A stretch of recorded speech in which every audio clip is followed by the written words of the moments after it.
4 yellow ones. And that's what you got. Okay, and altogether, if you were to simplify it, you would look at it and you would say I've got 2x plus 8.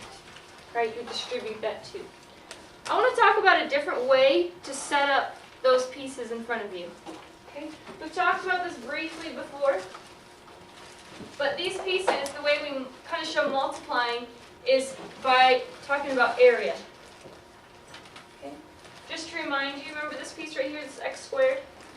We decided this represented x squared because the area is x squared. It's got a side length of x, it's got a side length of x, the area is x times x, so it represents x squared. Okay. We can do the same thing with these pieces. If I want to multiply 2 times x plus 4, I can figure out the area of a rectangle where one side is 2 and one side is x plus 4. I can make this the length and make this the width. Then the area would be what I get when I multiply them. Can you show me thumbs up? That makes sense? Sideways, you kind of get it. Thumbs down, you're totally lost. Can you show me where you're at? Okay, let's keep going. I'm going to draw a rectangle. And I'm going to say that this side length is 2. This side length right here is x plus 4. Without thinking about what we just talked about, in your head, what is the area of that rectangle? How would you figure out the area?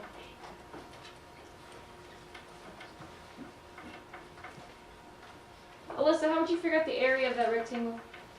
I would take the 2, and because we find area, you multiply that times width, I would take 2 and multiply it by x and by 4.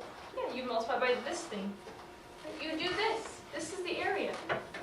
Right? The length times the width. Does that make sense? Does that make a little bit more sense? Yeah. The area of this rectangle. Okay. So far, so good? So let's do that. Let's make a rectangle where the length is x plus 4 and the width is 2. So I'll show you how I'm going to do it, and then you can do it with your pieces. So let's make this x plus 4. There's x. I'm going to make it plus 4.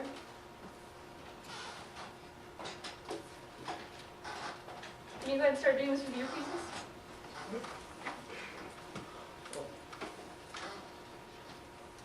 There's x plus 1.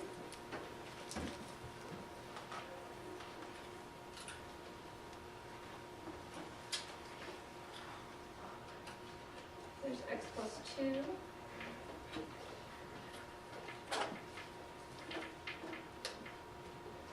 There's x plus 3.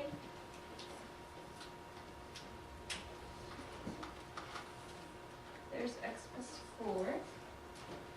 That's the width of my rectangle. Just x plus 4. You show me thumbs up, you're with me so far. Sideways down where you're at. Okay. So I made the width x plus 4. I want to make the length, or this side length, 2. Now, right now we've already got kind of a length. Do you remember what this length right here represented? How far is this right here, Lindy? 1. We've already got 1. So I need to add 1 more to make it 2. But I want the same width, so I'm just going to put another layer on top.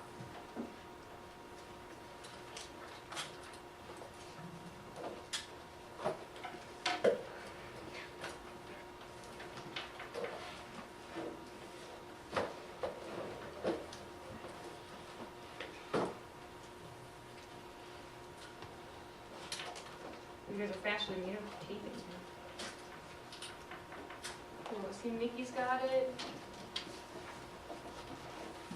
Steven's got it. Trenton's there. Nice job, Ari.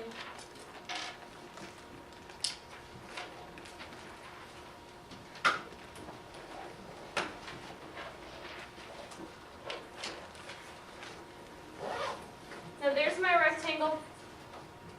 One side is x plus 4, the other side is 2.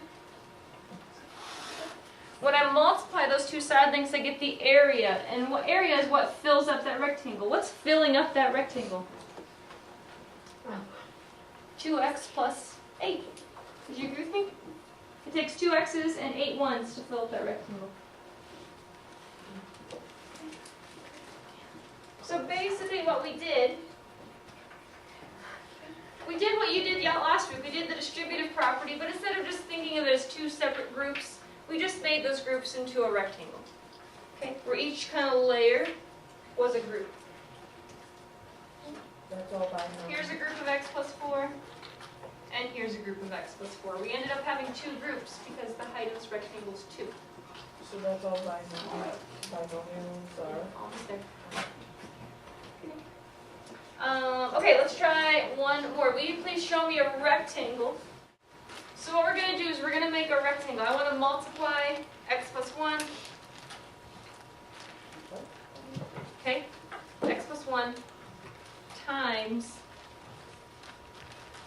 x plus 2. I'm taking x plus 1 and making groups of that. I'm making x plus 2 groups of that. That's what multiplying is. Kind of tricky. Okay. Really hard to think about unless you think about our rectangle method. If I make a rectangle where one side is x plus 1 and one side is x plus 2, the area will be length times width. Area will be x plus 1 times x plus 2. So if I can figure out the area of this rectangle, I'll know the answer to this multiplication problem. So let's do that. Okay, let's make our length first, or this side length, x plus 1.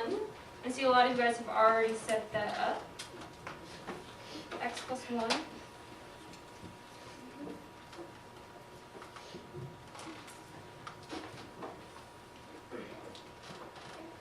Now this part's gonna get kind of tricky. Because in our last rectangle, this side over here was just a number. It was just 2 or 3, and we just needed to make 3 layers of it, or 2 layers. But now we're multiplying it. This side length here needs to be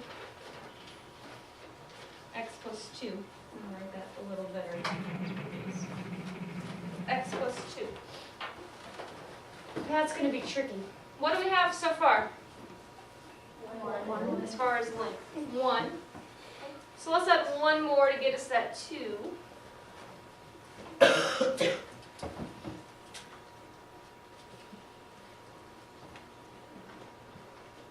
should be seeing this on your table.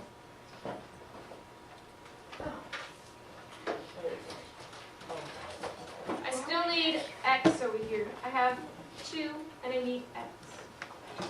How can I make the length of x?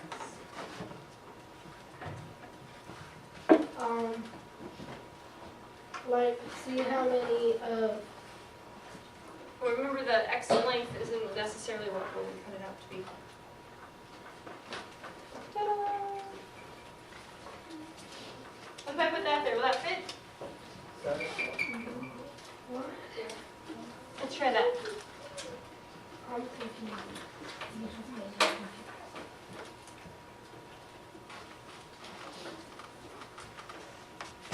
Now on the side here I've got x plus 2. Right here I've got x plus 1. And then what's going to fit right here? This needs to be x, and this part needs to be 1. What do we know that's x by 1?